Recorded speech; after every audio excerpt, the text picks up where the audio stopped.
Hello everyone, कैसे हो आप सभी लोग। Myself Nikhil Raj Purohit and I welcome you to physics by Nikhil Raj. तो देखो, इस वीडियो में अपने थोड़ी सी अपनी बात करने वाले हैं। पेपर फर्स्ट की बात अपने काफी बार कर चुके हैं, ठीक है ना, यूट्यूब के ऊपर। तो इस बार मैं बात करने वाला हूँ पेपर सेकंड की, ठीक है ना, कि पेपर सेकंड के अंदर आप अपना जो स्कोर है ना, वो थोड़ा सा इंप्रूव कैसे कर सकते हैं। ठीक है, जो आपने जून 2025 के अंदर एग्जाम दिया होगा, ठीक है, और उसके ठीक एक साल बाद आपका जून 2026 में आपका जो एग्जाम है वो वापस होने जा रहा है। ओके, तो आपने उस टाइम जो गलतियां करी थी अपने ये चाहेंगे, और आप भी यही चाह रहे हो, है ना, कि वो गलतियां दोबारा ना हो। ठीक है, और जो ये पोस्ट है अपने पास शायद 94 पोस्ट है, आई थिंक 94 95 इतनी पोस्ट है फिजिक्स की। तो इसमें से एक सीट जो है आप अपनी बना सके। ठीक है, 94 95 पोस्ट जो है कम नहीं होती है। अगर आप ऐसे सोचोगे कि पिछली वैकेंसी में 145 थी और इस बार अपने 94 95 है, ठीक है, तो कम पोस्ट है, ऐसा नहीं है भाई। जब हमारा सिलेक्शन हुआ था उस टाइम हमने हमारे 85 पोस्ट थी, और 85 में से सिर्फ और सिर्फ 71 कैंडिडेट ही ऐसे थे जो सिलेक्ट हुए थे, शायद ऐसा कुछ था। बाकी है ना, 14 सीटें क्या रह गई थी, खाली ही रह गई थी। तो हम जब 71 पे फाइट करके लड़के आ सकते हैं, ठीक है ना, कि बहुत ज्यादा हम वो एक्स्ट्रा ऑर्डिनरी स्टूडेंट नहीं थे जिसने जैम निकाल रखा है, किसी आईआईटी से पढ़ रखा है, ऐसे स्टूडेंट नहीं थे। मेजोरिटी स्टूडेंट कैसे थे, नॉर्मल थे, है ना, किसी प्राइवेट कॉलेज से हैं, ऐसे कॉलेजों से थे। उसके बाद भी उन्होंने अच्छी तैयारी करके आरपीएससी क्रैक कर लिया था। तो आप भी कर सकते हैं। ठीक है, तो यहाँ मैं स्टेप बाय स्टेप बात करूंगा कि आप थोड़ा सा स्कोर अपना कैसे इंप्रूव कर सकते हैं, ठीक है ना। क्यों, और इसके वीडियो के लास्ट में आपको ये बता दिया जाएगा कि हमारे इससे रिलेटेड कौन से कोर्स चल रहे हैं। ठीक है, मैं स्टार्टिंग में नहीं बता रहा, पर मैं एंड में आपको बता दूंगा। तो अगर आप इंटरेस्टेड हो तो आप वो लास्ट के जो 2 1 मिनट हो उनमें देख लेना, आपको कोर्सेज का पता लग जाएगा। प्रैक्टिस बैच वगैरह सब चल रहे हैं अपने। जो भी आपको आरपीएससी फर्स्ट ग्रेड फिजिक्स के लिए कोई भी कंटेंट आपको चाहिएगा, वो सारा आपको इसी ऐप फिजिक्स बाय निखिल राज में मिल जाएगा। ये ऐप आपको प्ले स्टोर से डाउनलोड कर सकते हैं आप, या फिर इसके लिंक वगैरह आप कमेंट सेक्शन से, डिस्क्रिप्शन से वहां से ले सकते हैं ना। सबसे पहले बात करता हूँ, अपने पास नवंबर चल रहा है अभी ना। तो नवंबर दिसंबर जनवरी फरवरी मार्च अप्रैल मई जून में आपका एग्जाम है ना। तो 5 महीने तो वो हो गए, 2 महीने हो गए, आपके पास कितने मंथ है, 7 मंथ है। ठीक है, अब काफी स्टूडेंट का माइंडसेट यही हुआ कि सर 7 मंथ है तो हम आराम से कर लेंगे, ठीक है ना। पर आपको इतने आराम से भी नहीं करना, ठीक है ना। क्योंकि होता क्या है, जब आप एक दिन में है ना 2 घंटे के लिए किताब लेके बैठे हो, सुनना मेरी बात ध्यान से, एक दिन में आप अगर 2 घंटे ही आपकी प्रोडक्टिव, मान लो आप बुक पढ़ रहे हो, है ना, प्रोडक्टिव आपके 2 घंटे ही निकले उस दिन से, फिर भी आपको ये लगेगा कि मैं इस दिन पढ़ा था, ठीक है ना। तो आप अगर 2 घंटे पढ़ रहे हो या 10 घंटे पढ़ रहे हो, फिर भी आपके लिए वो दिन काउंट होता है कि मैंने इतने दिन पढ़ा है, ठीक है ना। तो इससे क्या होता है, धीरे धीरे आप है ना थकते जाते हो, एग्जॉस्ट होते जाते हो। इससे अच्छा है आप 7 मंथ के अंदर, अगर आपका सिलेबस पेंडिंग है, आप वो कंप्लीट कीजिए, आपकी जो कंसेप्ट क्लियरिटी है उसको और स्ट्रॉन्ग कीजिए। ओके, और अगर ये 7 महीने फिजिक्स में डालोगे ना, तो नुकसान नहीं होगा कभी भी, ये ध्यान रखना। जो जो टाइम आप किताबों में डालते हो ना, उसका आपको कभी भी नुकसान नहीं देखना पड़ता, उसका फायदा ही आपको मिलेगा हमेशा। ये आप थोड़ा सा ध्यान रखें, ठीक है। तो मैं क्या कहना चाह रहा हूँ, मैं ये कहना चाह रहा हूँ कि लास्ट के 2 महीने ना, लास्ट के 2 महीने ये आपके कहाँ जाने चाहिए, ये आपके जाने चाहिए रिवीजन प्लस स्कोर इंप्रूव करना, है ना, स्कोर इंप्रूव करना, टेस्ट देना। ठीक है, कि भाई मेरे को जितना नॉलेज है ना, उसको मैं बेस्ट तरीके से कैसे यूटिलाइज कर पाऊंगा पेपर के अंदर। ठीक है, तो आपको जो स्कोर हो गया, रिवीजन हो गया, ये सारी चीजें लास्ट के 2 महीने में, मतलब अप्रैल और मई में है, वो ठीक कर सकते हैं थोड़ी सी। फुल लेंथ की बात कर रहा हूं मैं ये, है ना। पर जो मैं बात करूं कॉन्सेप्ट क्लियरिटी की, किसकी, कॉन्सेप्ट क्लियरिटी की, कॉन्सेप्ट बिल्डअप की, है ना, कॉन्सेप्ट क्लियरिटी, कॉन्सेप्ट क्लियरिटी की बात करूं ना, तो वो आप इन 2 महीनों में नहीं ला पाओगे। उसके लिए आपको अभी से काम करना पड़ेगा, ठीक है, और वो बिल्कुल बेसिक से आपको चलना है। आपको क्या करना है, कोई भी सब्जेक्ट है, सपोज दैट मैं बात कर रहा हूँ क्वांटम मैकेनिक्स की, ठीक है, क्वांटम मैकेनिक्स एंड स्पेक्ट्रोस्कोपी, जो अपने यूट्यूब पे कंप्लीट फ्री करवा रखी है, आप वहां से चाहे तो पढ़ सकते हैं, ठीक है ना, क्वांटम मैकेनिक्स एंड स्पेक्ट्रोस्कोपी। उसका लिंक जो है वो भी मैं कमेंट सेक्शन में डाल दूंगा, आप वहां से देख लेना, ठीक है। कंप्लीट आपने थ्योरी कर ली, प्लस उसके बाद उस थ्योरी के साथ साथ एग्जाम्पल करवाए हुए होंगे, वो आपने एग्जाम्पल कर लिए। उसके बाद आपने क्या किया, जो असाइनमेंट आपको मिलता है वो असाइनमेंट आपने कर लिया, असाइनमेंट। ओके, प्लस आपने कर लिया यहाँ पे क्या, पीवाईक्यू। अब आपको और जो न्यू क्वेश्चन अगर मिलते हैं, जैसे कि अपना प्रैक्टिस बैच है उसके अंदर है, ठीक है ना, प्रैक्टिस बैच वाले क्वेश्चन आपने और कर लिए। इसके बाद आपने क्या किया, आपने टेस्ट दिया क्वांटम मैकेनिक्स और स्पेक्ट्रोस्कोपी का, ठीक है।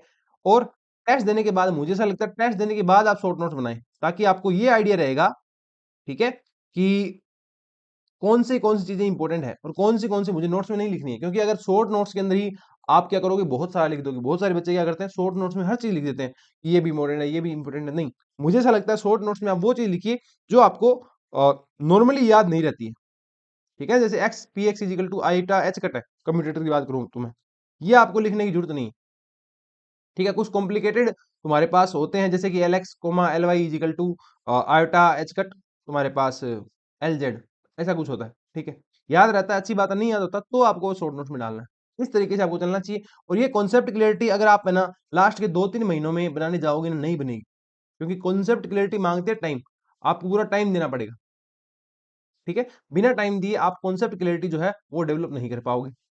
ओके, और एक ये ध्यान रखना कि हर बार हर एग्जाम का जब जैसे रिजल्ट आ रहा है, फिजिक्स का भी आजकल में आने वाला है, तो चाहे हिस्ट्री का आया हो, चाहे कॉमर्स का आया हो, ठीक है ना, कॉमर्स में तो स्टूडेंट ही नहीं मिले, शायद 350 स्टूडेंट है, 350 सीट है, और कैंडिडेट मिले हैं 250। समझ रहे हो, 100 सीट खाली जाएगी। रीजन क्या था, पेपर वन की जो कट ऑफ मार्क्स होता है, मिनिमम कट ऑफ मार्क्स 40%, वो ही मेरिट चली गई। तो आपको आपका माइंडसेट ये भी हो गया होगा कि पेपर वन ज्यादा इंपॉर्टेंट है। हाँ, पेपर वन ज्यादा इंपॉर्टेंट कह सकते हो आप, जब तक आपकी कट ऑफ क्लियर नहीं हो रही। अगर आप कट ऑफ क्लियर कर पा रहे हो ना, उसके बाद आपको पेपर इंपॉर्टेंट नहीं है। और आपको इस चक्कर में ये भी नहीं कर देना कि आप पेपर वन पे ही पूरा टाइम लगा दो, पेपर टू पे आप ध्यान ही नहीं दो। ठीक है, ये आरपीएससी थोड़ी सी गलती कर रही है कि फर्स्ट पेपर बहुत ज्यादा ही टफ चल रहा है। पॉलिटिकल में 5 कैंडिडेट पास हुए थे। ठीक है, और जो कोच वाली परीक्षा चलती है, फुटबॉल वाली या फिर जो भी गेम्स है, उनके कोचिंग कोच वाले में तो कैंडिडेट ही नहीं है जिनके 40% मार्क्स बन रहे हैं। ठीक है ना, तो ये भी ध्यान रखना है कि पेपर वन आपका अच्छा जाए, उसकी आप अच्छे से तैयारी करें। वो आएगी कहाँ से तैयारी, टेस्ट से। कि अगर आप टेस्ट ही लगा रहे हो, और टफेस्ट आपको सारे टेस्ट देने हैं, मॉडरेट भी देने हैं, टफ भी देने हैं, और इजी भी देने हैं। जो टफेस्ट टेस्ट है ना, उसमें भी आपके 40% क्रॉस होने चाहिए। अगर वो क्रॉस हो रहा है, आपकी तैयारी जो के। इजी की बात करें तो आपका स्कोर लगभग 110 जाना चाहिए। मॉडरेट की बात करें तो आपका स्कोर लगभग 90 से लेकर 100 के बीच में रह सकता है, कोई दिक्कत नहीं। टफ की बात करें तो आपका स्कोर लगभग लगभग मुझे ऐसा लगता है कि 40% तो मिनिमम क्रॉस होना चाहिए। 75 क्वेश्चन आते हैं, 75 क्वेश्चन का 40% हो गया अपने ये 30 क्वेश्चन, तो 60-70 के बीच, 70 प्लस मान लो आप, 70% स्कोर जो है आपका होना चाहिए टफ पेपर में भी। किसकी बात कर रहा हूं मैं, पेपर वन की।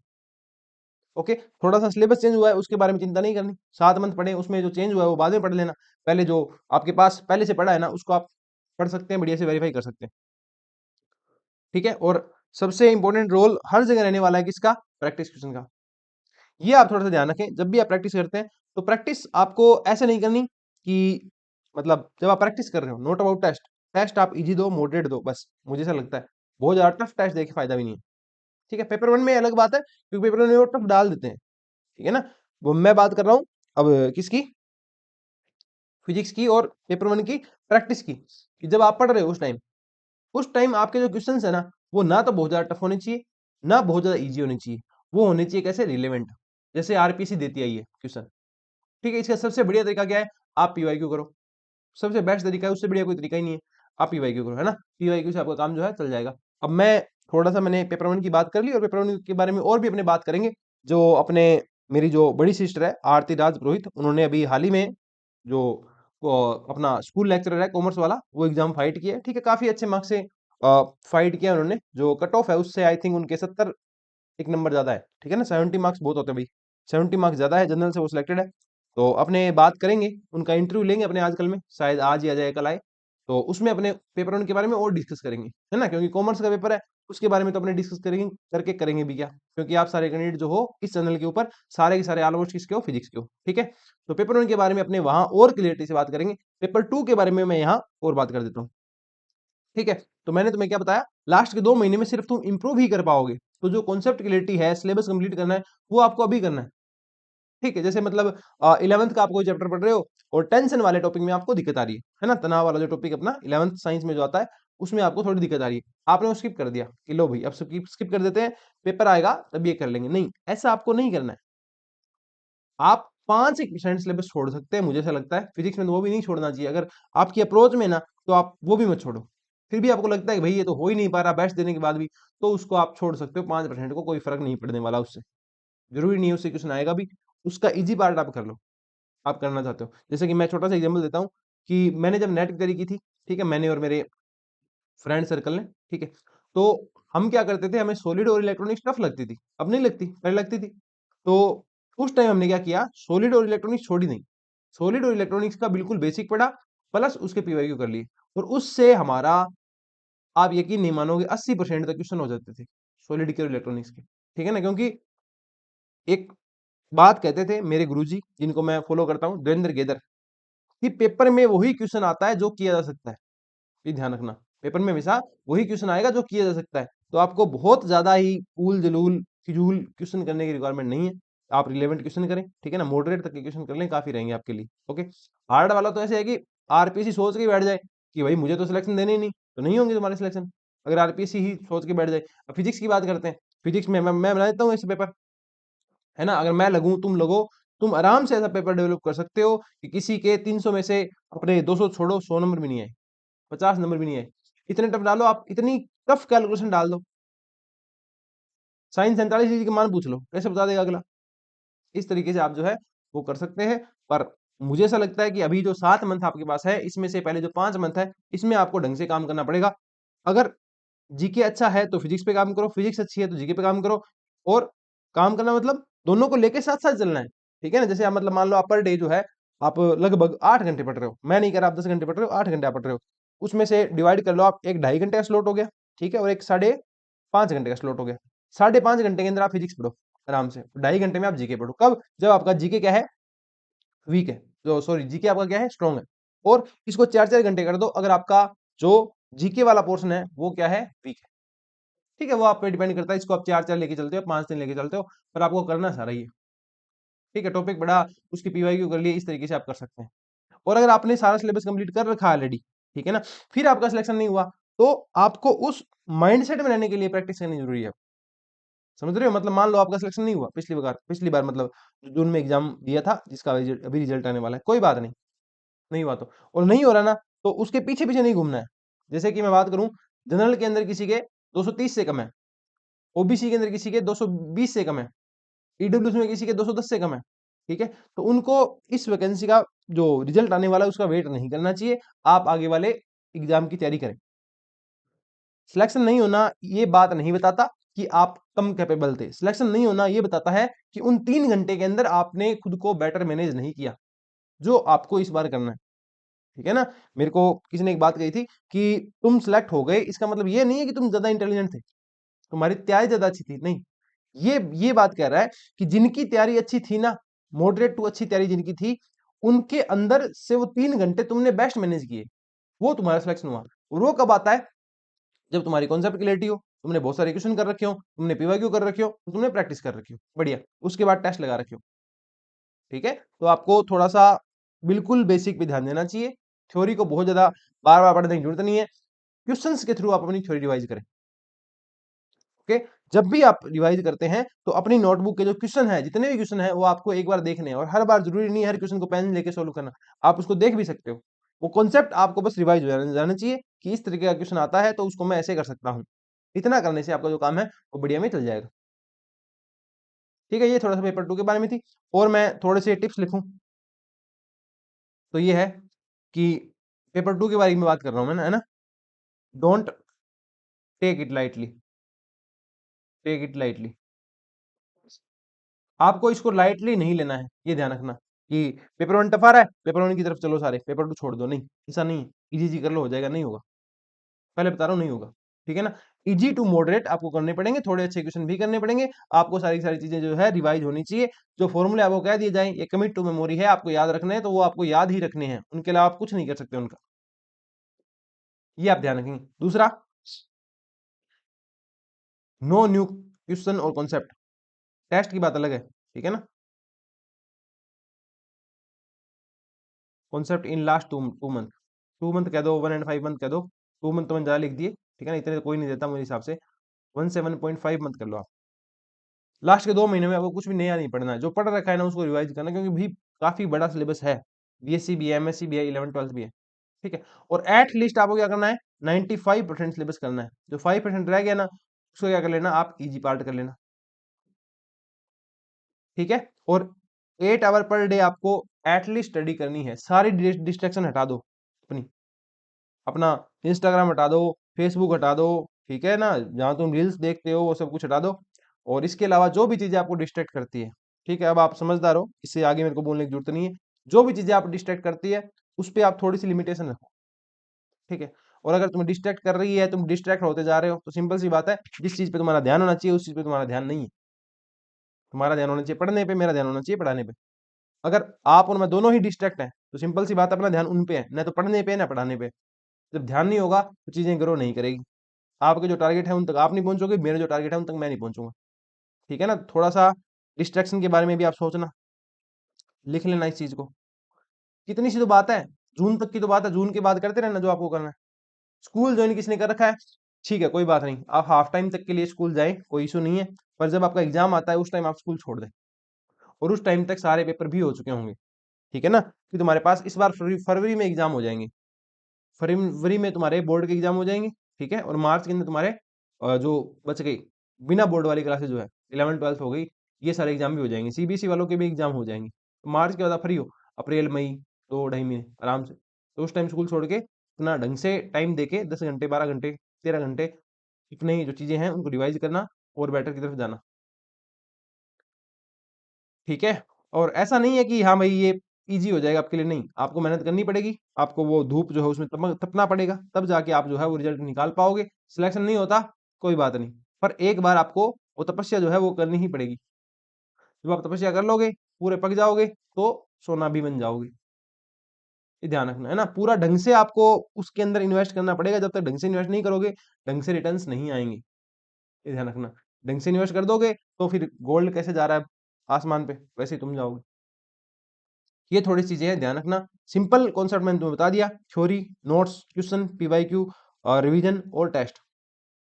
ऐसे नहीं है सर एक साथ टेस्ट, बहुत सारे बच्चे ऐसे हैं, सर क्वांटम पढ़ ली, अब मैकेनिक्स में आ गया, तो इसका टेस्ट बाद में दूंगा सर रिवीजन करके। ऐसा नहीं, क्वांटम पढ़ ली ना, तो उसका टेस्ट दो, सिंपल सी बात है। क्वांटम मैकेनिक्स और स्पेक्ट्रोस्कोपी पूरी पूरी फ्री करवा रखी है यूट्यूब पे, including PYQ, including practice question, including assignment. वहां से जाके आप कर लेना, आपको एक सब्जेक्ट पढ़ के पता चल जाएगा कि किस तरीके से पढ़ते हैं। ऐसे आप पढ़ सकते हो, और इन चक्करों में नहीं पढ़ना एनसीईआरटी पढ़ लेता हूँ, ये पढ़ लेता हूँ, नहीं। जो आपने पहले से कंटेंट पढ़ रखा था, उसको आप बढ़िया कर लो, थोड़ा सा और इंप्रूव कर लो, और उसी को आप यूज कर लो। नहीं कर रखा, तो कोई भी एक अच्छी कोचिंग, जो रिलेवेंट कोचिंग आपको लगती है आरपीएससी फर्स्ट ग्रेड फिजिक्स की, उसके नोट्स उठाओ और उनसे कर लो। ऐसे आप कर सकते हो। जिसने तैयारी नहीं कर रखी, वो बैच लेके कर लेना, ठीक है? बहुत ज्यादा नहीं पढ़ना, बहुत ब्रॉड नहीं पढ़ना, रिलेवेंट पढ़ना है, अच्छे तरीके से पढ़ना है, 8-8 10 घंटे लगा के करना है।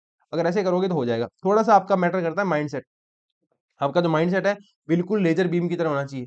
अब ध्यान तुम्हारा, लेक्चर तुम देख रहे हो, देखते देखते खो जा रहे हो, ध्यान कहीं और है, तो नहीं हो पाएगी चीजें, ठीक है? ये थोड़ा सा ध्यान दे, तब जाके आपकी चीजें जो है वो हो जाएगी। ओके, ये पेपर 2 के अंदर बात थी, और लास्ट के 2 महीने में इंप्रूवमेंट्स होगी, ठीक है ना? जो बात करते हैं अपने कि 450 में से 2 सेम तैयारी वाले बंदे, एक सॉरी 300 में से ये सेम तैयारी वाले बंदे, एक 200 स्कोर मारेगा, एक 150 स्कोर मारेगा। अंतर कहाँ आता है? रिस्क कितना लिया, रिस्क कितना लिया, ठीक है ना? तुक्के कितने कैसे लगाए, ओके, प्रीवियस नॉलेज को कैसे यूज किया, टाइम मैनेजमेंट कैसे किया, ठीक है? और पहले कौन सा पोर्शन छेड़ लिया, आगे कौन सा पोर्शन आ गया उसके, वो आपको थोड़ा सा देखना है। पेपर 2 के अंदर थोड़ी सी साइकोलॉजी भी आती है, साइकोलॉजी के लिए ज्यादा परेशान होने की जरूरत नहीं है, पेपर 1 के साथ उसको प्रिपेयर कर लेना आप, ठीक है? साइकोलॉजी बहुत ज्यादा टफ नहीं आती है, फिजिक्स का जो मॉडरेट क्वेश्चन होगा ना, उससे इजी साइकोलॉजी आपकी आएगी। तो साइकोलॉजी का पार्ट छोड़ना भी नहीं है, बहुत अच्छे तरीके से आपको साइकोलॉजी वाला पार्ट भी प्रिपेयर करना है, ठीक है? टाइम मैनेजमेंट कैसे होगा, और ये अपनी क्या बोलते हैं, टाइम मैनेजमेंट कैसे होगा, रिस्क कितना लेना है, ये प्रत्येक के लिए अलग अलग है। हर स्टूडेंट इसके बारे में अलग अलग सोचेगा, प्रत्येक स्टूडेंट का अलग अलग तरीका होगा। कुछ स्टूडेंट रिस्क लेके बहुत बढ़िया करके जाएंगे, और कुछ स्टूडेंट बिना रिस्क लिए बढ़िया कर जाते हैं। अब बिना रिस्क वाला अगर रिस्क लेगा तो नुकसान कर लेगा, और रिस्क वाला अगर बिना बिना रिस्क जाएगा तो नुकसान कर लेगा। तो ये आपको थोड़ा सा देखना पड़ेगा। ये कब दिखेगा, जब आप फुल लेंथ टेस्ट दे रहे होंगे, ठीक है ना? 10 फुल लेंथ आएंगे भाई अपने, 5 ऑलरेडी अपलोडेड हैं ऐप के अंदर, 5 फुल लेंथ हो रहेंगे। कब से आएंगे? 1 जनवरी से मैं इस पे काम स्टार्ट कर दूंगा, बहुत जल्दी आपको फुल लेंथ है वो देखने को मिल जाएंगे, ठीक है? थोड़ा सा इस तरीके से आप देख सकते हैं, और मुझे लगता है कि इतनी बातें आपको पेपर 1 पेपर 2 के लिए काफी रही होंगी, ठीक है? मैंने ऑलमोस्ट इसमें सारी बातें कर दी है, कि आपको थोड़ा सा कॉन्सेप्ट क्लियरिटी भी ध्यान देना चाहिए, एनसीईआरटी की तरफ आपको नहीं भागना है, ठीक है? रिलेवेंट क्वेश्चन ही आपको करने हैं, और बहुत ज्यादा कंटेंट कंज्यूम करने से नहीं होगा, जो कंज्यूम कर रखा है उसको अप्लाई करने से होगा। ठीक है, फॉर्मूले वगैरह आपको याद होने चाहिए, क्वेश्चन वगैरह सारे जो है आपको ढंग से याद होने चाहिए। ठीक है, अब मैं थोड़े से कोर्स की बात कर लेता हूँ। तो किसी को भी अगर आरपीसी की तैयारी करनी हो या PGT exam, all over India में कहीं भी पीजीटी एग्जाम की आपको तैयारी करनी है तो आप हमें ज्वाइन कर सकते हैं। हम सिर्फ पीजीटी एग्जाम की तैयारी करवाते हैं, नाम नेट की करवाते हैं, नाम गेट की करवाते हैं, नाम बारह की करवाते हैं, किसी की नहीं करवाते, नाम प्रोफेसर की करवाते हैं, सिर्फ और सिर्फ पीजीटी की करवाते हैं। इसमें भी स्पेशलाइजेशन किसमें, आरपीएससी फर्स्ट ग्रेड में। ठीक है, ये अपना आरपीएससी प्रैक्टिस बैच चल रहा है। कुछ स्टूडेंट ऐसे हैं कि सर हम पिछली वैकेंसी में नहीं हुआ, हमें प्रैक्टिस क्वेश्चन चाहिए, नहीं। ठीक है ना, जो मेरे नोट्स में नहीं है, मतलब जो मैंने बैच पढ़ा रखा है ना, उसमें इसमें उससे अलग क्वेश्चन है, वो सेम क्वेश्चन नहीं है। तो जिन्होंने पिछली बार भी बैच बाय किया था वो भी प्रैक्टिस बैच ज्वाइन कर सकते हैं, कोई दिक्कत वाली बात नहीं। ठीक है, ये प्रैक्टिस बैच रहेगा, इसमें आपको 11 12 बीएससी एमएससी सबकी प्रैक्टिस मिल जाएगी। ऑलमोस्ट 1500 से लेकर के 2000 क्वेश्चन आपको इसमें मिलेंगे। ओके, प्रत्येक क्वेश्चन का आपको वीडियो सोल्यूशन मिलेगा। अगर आप कहीं भी डाउट आता है तो आप उसको वीडियो के माध्यम से सोल्व कर सकते हैं। ठीक है, फिर भी डाउट रहे तो व्हाट्सअप कर सकते हैं आप। और ऐप के अंदर जो अपना हेल्प सेंटर है वहाँ भी आप पूछ सकते हो, वहाँ आपको रिस्पॉन्ड जो है मिल जाएगा, 24 आवर्स में आपको रिस्पॉन्ड मिल जाता है। प्राइस की बात करें तो इसकी प्राइस कुछ भी नहीं है, 3499 है। जितना एफर्ट इसमें लगता है, जितनी मेहनत इसमें लगती है, उसकी तुलना में जो आपका प्राइस है वो कुछ भी नहीं है। ठीक है, फिर भी कोई क्वेरी रहती है तो अपने व्हाट्सएप नंबर है। ये अपना हो गया प्रैक्टिस बैच। ये अपना पीजीटी फिजिक्स बैच है कि जो भी एमपी टेट हो गया, एनवीएस हो गया, केवीएस हो गया, ईएमआरएस हो गया, या फिर जो अपना 11 12 वाले पोर्शन के लिए जिसको भी बैच चाहिए, तो वो आप एक सिंगल बैच है अपने पास, पीजीटी फिजिक्स बैच, ये बाय कर लेना। इससे आपका काम बन जाएगा। इसकी प्राइस रखिए 3999। और बात करें क्लासेस, तो इसमें क्लासें कितने की है, 100 घंटे की है। ठीक है, और 100 घंटे के साथ साथ आपको क्रैश कोर्स भी मिल जाता है कि जब आप कंप्लीट बैच कर लोगे उसके बाद रिवीजन के लिए आप क्रैश कोर्स से भी कर सकते हैं। ऐसा अपना रहेगा पीजीटी फिजिक्स बैच। ओके, और इसके ये सारी इसकी डिटेल वगैरह है। ओके, वैलिडिटी इसकी कितनी रहेगी, 6 मंथ की वैलिडिटी रहने वाली है। ओके, जब आपका एग्जाम होगा जब भी, या फिर 6 महीने जो भी जल्दी होगा ना, उससे आपका उस तब तक आपकी वैलिडिटी रहेगी। और 6 मंथ काफी होते हैं भाई। ये जो सिलेबस है इसमें जितना कंटेंट है ना, 2 महीने में आप आराम से कर सकते हो, 4 महीने आपको एक्स्ट्रा दिए। ठीक है, इसके बाद आता है RPSC first grade physics batch.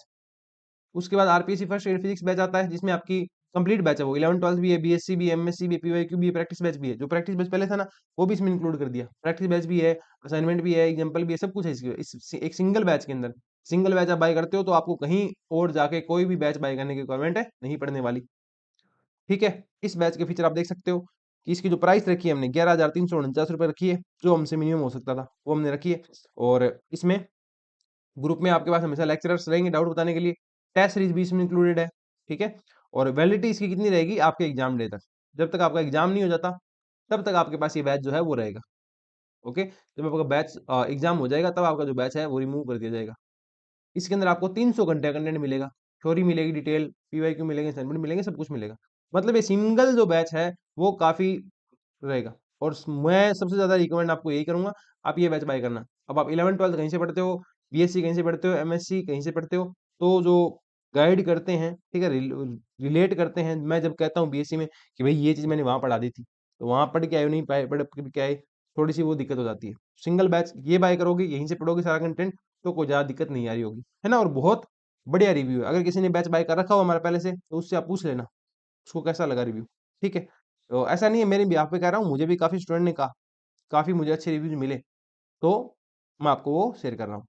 ठीक है, ये अपना कंटेंट की बात हो गई कि कितने घंटे का कौन सा कंटेंट है। बीएससी की बात करें तो मैंने 15 घंटे में करवाई है, वेव ऑसिलेशन 10 घंटे में कराया है, क्वांटम स्पेक्ट्रोस्कोपी 29 घंटे में कराई है जो यूट्यूब पे भी डाल दी थी, न्यूक्लियर फिजिक्स 15 घंटे, सॉलिड स्टेट 17 घंटे, ऑप्टिक्स 12 घंटे, इलेक्ट्रॉनिक सर्किट एनालिसिस 15 घंटे, थर्मोस्टेट 12 घंटे, इलेक्ट्रोमैग्नेटिज्म 13 घंटे। इतने इतने घंटे का कंटेंट था, टोटल मिला के बीएससी का कंटेंट कितने का हुआ, 138 घंटे का। और एमएससी वाला कंप्लीट कंटेंट कितने का हुआ था, 25 घंटे का। अब इसमें एमएससी में कुछ नया सिलेबस जुड़ा था, एमएससी में क्या जुड़ा था, कुछ नया सिलेबस जुड़ा था, वो मैं कंप्लीट करवाऊंगा आपको 1 जनवरी से, है ना। वो 1 जनवरी से मैं आपको कंप्लीट करवा दूंगा एमएससी वाला, या फिर हो सकता है मैं 24 दिसंबर से ही वो आपको कंप्लीट करवाना शुरू कर दूं। ठीक है, तो वो भी हो जाएगा, कोई दिक्कत वाली बात नहीं है। पहले वाला कंटेंट जो आरपीसी का पहले था वो 25 घंटे था, अब इसमें मुझे ऐसा लगता है 25 घंटे और जोड़ दो, तो एमएससी का सिलेबस कितने का हो जाएगा अपने पास, 50 घंटे का हो जाएगा टोटल। ठीक है, बीएससी एमएससी की बात करें तो बीएससी एमएससी का जो कंटेंट टोटल होगा वो होगा 153 घंटे का, 153 का था, इसमें 25 और जोड़ दो, तो ये लगभग हो गया अपने पास 60 और 10 70, 70 घंटे का कंटेंट हो जाएगा बीएससी एमएससी का। अब इसमें प्रैक्टिस बैच भी तो ऐड किया है ना? प्रैक्टिस बैच भी इसमें ऐड किया है, तो कंटेंट थोड़ा सा और बढ़ गया, लगभग 200 घंटे का कंटेंट आपका इसका है 11th 12th का फिक्स है, 150 आवर्स के लगभग आपका कंटेंट है। और ये बीएससी एमएससी बैच है। किसी को ऐसा लगे कि सर मेरी तो 11th 12th काफी अच्छी है, मैं बीएससी एमएससी ही ओनली करना चाहता हूँ, तो आप बीएससी एमएससी बैच भी बाय कर सकते हैं, जिसकी प्राइस वगैरह आपको यहाँ देख सकते हो। 6,999 की प्राइस रहने वाली है। 150 घंटे का इसमें कंटेंट होने वाला है, और रिकॉर्डेड फॉर्मेट में क्लासे रहेगी। 6 महीने इसकी वैलिडिटी रहेगी। टेस्ट सीरीज इसमें नहीं रहेगी। कोर्स जो है अपने सारे के सारे बायलैंग्वेज है, मतलब ना तो हिंदी मीडियम स्टूडेंट को दिक्कत आती है, ना इंग्लिश मीडियम स्टूडेंट को दिक्कत आती है। आज तक तो दिक्कत आई नहीं, पिछले 3 साल से मैं कोचिंग करवा रहा हूँ। अब आ जाए तो कोई पता नहीं, नहीं आएगी। आज तक मेरे पास तो एक भी केस ऐसा नहीं आया कि उसे दिक्कत आ रही हो। ठीक है, ना फिर ना भी ये दिक्कत आई कि सर समझ में नहीं आ रहा, ये नहीं हो रहा, वो नहीं हो रहा, ऐसे भी दिक्कत नहीं आई है। ठीक है, ये टेस्ट सीरीज है। किसी को ऐसा लगे कि सर तैयारी बढ़िया है, ओनली टेस्ट सीरीज चाहिए, तो आप ये टेस्ट सीरीज देख लेना। और मैं तो कहता हूँ बेस्ट रहेगा अगर आप पहले से तैयारी कर चुके हो, कंप्लीट पहले से तैयारी कर रखे हो, और थोड़ा बहुत ही आपका क्या बोलते हैं मार्क्स से आप रहे हो, तो आप एक तो प्रैक्टिस बैच कंसिडर कर लेना, एक टेस्ट सीरीज कंसिडर कर लेना। जिसने कंप्लीट तैयारी कर ली है, नोट्स पहले से बना रखे हैं किसी भी कोचिंग से, तो आपको दोबारा कंप्लीट बैच बाय नहीं करना है। प्रैक्टिस बैच आप बाय कर लो, क्योंकि उसमें नई क्वेश्चन है। टेस्ट सीरीज आप बाय कर लो, वो आपको बहुत काम आएगी। Test series plus practice batch repeater student के लिए बेस्ट आइडिया हो सकता है। ठीक है, ये अपनी टेस्ट सीरीज है। इसमें कुछ 11th 12th है, कुछ बीएससी एमएससी है। इसके बाद फुल लेंथ है 10, 5 डाल दिए, 5 और आ जाएंगे कब? 5 आएंगे 1 जनवरी से। ठीक है, तो आप ये टेस्ट सीरीज जो है वो भी कंसिडर कर सकते हो। ये इसके सारे फीचर है, कितनी कितनी प्राइस रहेगी, क्या क्या इसमें आएगा, वो आपको पता ही है। ठीक है, 50-60 के लगभग इसमें टेस्ट रहेंगे, 60 मान लो आप। और प्राइस जो इसकी 1499 रहेगी। वैलिडिटी की बात करें, जब तक आपका एग्जाम नहीं होगा तब तक इसकी वैलिडिटी जो है वो रहेगी। ठीक है, तो यहाँ मैं एक बात मैं और मेंशन कर दूं, जो रिपीटर है, ठीक है ना, जो रिपीटर है अपने पास, उनके लिए क्या बेस्ट रहेगा? उनके लिए बेस्ट रहेगा practice batch plus test series. दोनों अलग अलग है भाई, दोनों अलग अलग बाय कर लेना। ठीक है, और जो न्यू स्टूडेंट है, जिन्होंने ढंग से कभी सिलेबस कंप्लीट किया ही नहीं, तो वो कंप्लीट बैच बाय करना, आरपीएससी वाला, उसमें सब आ गया। इसके अलावा आपको कुछ बाय करने की जरूरत नहीं है पेपर सेकंड के लिए। ठीक है, तो इतनी बातें अपने पेपर सेकंड के लिए कर ली। उम्मीद करता हूँ मैं ये वीडियो आपको काफी पसंद आया होगा। आपके जो जो भी friend RPSC first grade physics की तैयारी कर रहे हैं, उनके साथ आप शेयर कर देना। ठीक है, और खुद भी पढ़ना, उन्हें भी बताना। ओके, और मुझे ऐसा लगता है एक डिस्कशन पार्टनर भी आप रखें, मतलब एक दोस्त जो तैयारी कर रहा हो आरपीएससी फर्स्ट ग्रेड की, उससे आप डिस्कस कर सकें कि इस क्वेश्चन में क्या होगा, इस क्वेश्चन में क्या होगा। वो आपको काफी हेल्पफुल रहेगा जब आप एग्जाम देने जाओगे। तो मुझे ऐसा लगता है, क्योंकि मैंने ये चीजें की है, तो मुझे इसका आइडिया है, ये काफी बेनिफिशियल रहती है। ठीक है, तो इस तरीके से ही आप देख सकते हैं। ओके, तो मिलते हैं नेक्स्ट वीडियो के अंदर, तब तक के लिए thank you, bye bye, take care, bye.